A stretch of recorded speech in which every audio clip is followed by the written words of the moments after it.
Welcome inside a radio station. We're here at WHSN 89.3 FM in Bangor. And I'm here with a really important tip for you about how close to get to the microphone for in-studio radio interviews. All right, now this is where a lot of people will make a big mistake.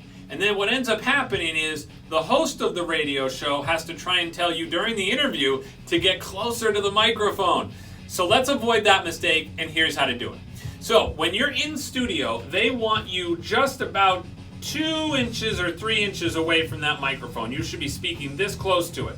What happens if you speak back here is there's an echo effect, and it sounds like you're in some far off land and you're not even in the studio. So they really want you here for the best quality sound. Now what also happens is it's kind of natural to want to look over at the host who might be sitting over here or sitting over there.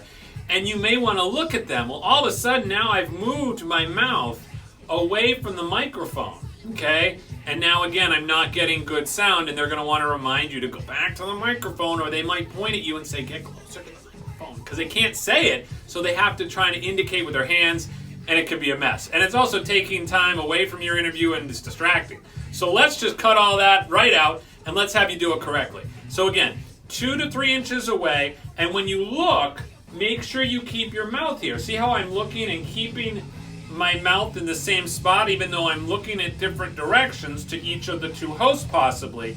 I'm staying in front of the microphone. I'm not coming out here. And that's a really important tip. So make sure you do that. Also, if you see this is what's called a spit screen. It's preventing your saliva from actually hitting the microphone, which can make a small sound. So make sure you drink your water and make sure you have a great radio interview.